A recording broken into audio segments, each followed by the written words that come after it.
देवरिया, बारातियों से भरी बोलेरो पेड़ से टकराई, 7 की मौत, 3 गंभीर। उत्तर प्रदेश के देवरिया में दर्दनाक हादसा हुआ है। यहाँ बारातियों से भरी बोलेरो के पेड़ से टकरा जाने से 7 लोगों की मौके पर ही मौत हो चुकी है, जबकि 3 लोग गंभीर रूप से घायल हो गए हैं। हादसे की सूचना पर पहुंची पुलिस ने सभी शवों को कब्जे में लेकर पोस्टमार्टम के लिए भेज दिया। वहीं गंभीर रूप से घायल 3 लोगों को इलाज के लिए अस्पताल में भर्ती कराया गया है। अगली बड़ी खबर, जम्मू कश्मीर के कुलगाम में आतंकवादी ठिकाने का पता चला, एक गिरफ्तार।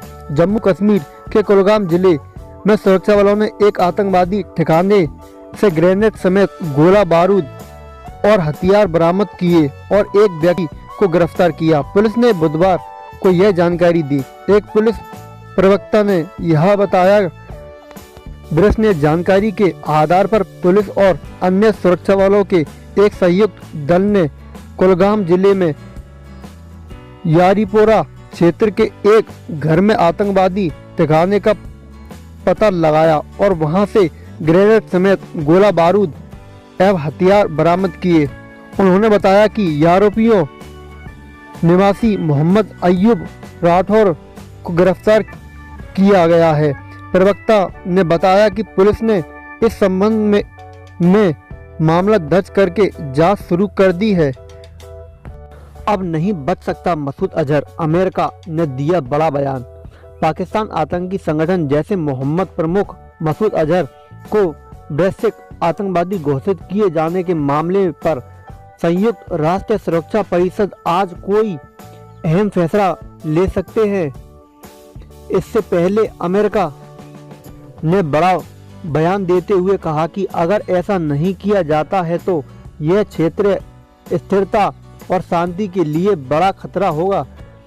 आपको बता दें कि संयुक्त राष्ट्र सुरक्षा परिषद द्वारा पाकिस्तान में सक्रिय जैसे मोहम्मद को आतंकी संगठन करार दिया जा चुका है, लेकिन मसूद अजहर को वैश्विक आतंकी घोषित नहीं किया जा सकता है। हालांकि भारत समेत कुछ अन्य देश पिछले काफी समय से इस प्रयास में लगे हैं, लेकिन चीन समेत कुछ और ऐसे देश हैं जो मसूद अजहर को वैश्विक आतंकी घोषित करने के खिलाफ रहे हैं। अगली बड़ी खबर, दिलचस्प है पीएम मोदी के स्लोगन, फिल्मी सितारों से कर रहे हैं ऐसी अपील।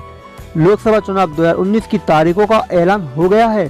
तारीखों के ऐलान के बाद प्रधानमंत्री नरेंद्र मोदी ने फिल्मी कलाकारों, सिंगर्स, नेताओं, खिलाड़ियों और मीडिया को टैग कर ट्विटर पर एक अपील की है।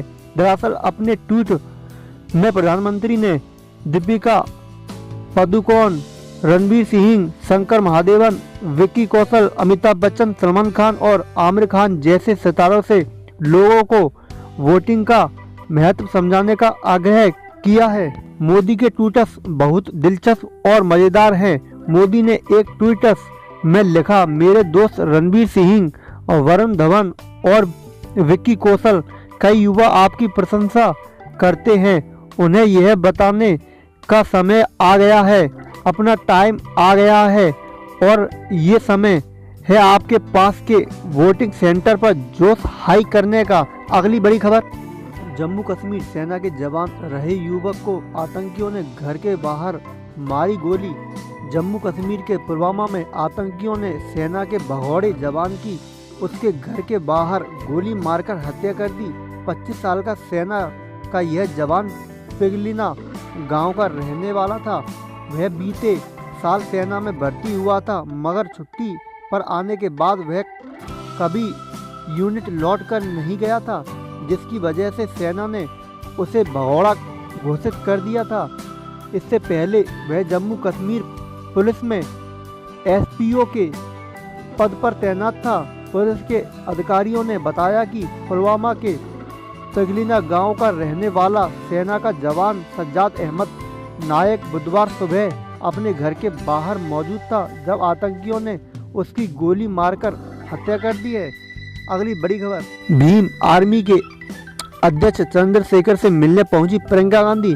कयास लगाए जा रहे हैं कि क्या चंद्रशेखर कांग्रेस के टिकट पर वाराणसी से मैदान में होंगे या फिर कांग्रेस भीम आर्मी को मोदी के खिलाफ समर्थन देगी। कांग्रेस के राष्ट्रीय महासचिव और पूर्वी यूपी के प्रभारी प्रियंका गांधी बुधवार को भीम आर्मी के अध्यक्ष चंद्रशेखर से मिलने अस्पताल पहुंच गई हैं। प्रियंका गांधी के इस तरह से चंद्रशेखर से मिलने की खबर से सियासी गलियारों में अटकलों का बाजार एक बार फिर गर्म हो गया है। कहा जा रहा है कि 15 मार्च के बाद चंद्रशेखर चुनाव लड़ने और कांग्रेस से गठबंधन का ऐलान कर सकते हैं। अगली बड़ी खबर, मसूद को जी बोलने पर सीएम योगी का वार, राहुल उतना ही बोलते हैं जितना रटाया जाता है। स्मृति ईरानी के पोस्ट को रिट्वीट करते हुए उत्तर प्रदेश के सीएम योगी आदित्यनाथ ने राहुल गांधी पर निशाना साधा। पुलवामा आतंकी हमले की जिम्मेदारी लेने वाले आतंकी संगठन जैसे मोहम्मद के मुखिया मसूद अजहर को कांग्रेस अध्यक्ष राहुल गांधी ने मसूद अजहर जी बोला, जिसको लेकर आलोचनाएं शुरू हो गई हैं। राहुल गांधी का ये वीडियो खुद मोदी सरकार की मंत्री स्मृति ईरानी ने अपने ट्विटर अकाउंट पर पोस्ट किया है। स्मृति ईरानी के पोस्ट को ट्विटर करते हुए उत्तर प्रदेश के सीएम योगी आदित्यनाथ ने राहुल गांधी पर निशाना साधा। योगी आदित्यनाथ ने ट्विटर किया है, राहुल गांधी उतना ही बोलते हैं जितना रटाया जाता है। जो लोग आतंकवादियों को बिरयानी खिलाते थे, आज वे सेना के शौर्य का सबूत मांग रहे हैं। अगली बड़ी खबर, झटका घट जाएगी आपकी take home salary, supreme court के इस आदेश से पड़ेगा असर। सुप्रीम कोर्ट के द्वारा 28 फरवरी को दिए गए एक आदेश की वजह से आपकी टेक होम सैलरी में कमी होने की उम्मीद है। इसका असर उन सभी लोगों पर सबसे ज्यादा पड़ेगा जिनकी बेसिक सैलरी 15,000 रुपये से कम है। ज्यादा कटेगी पीएफ। अब ऐसे लोगों का पीएफ हर महीने ज्यादा कटेगा।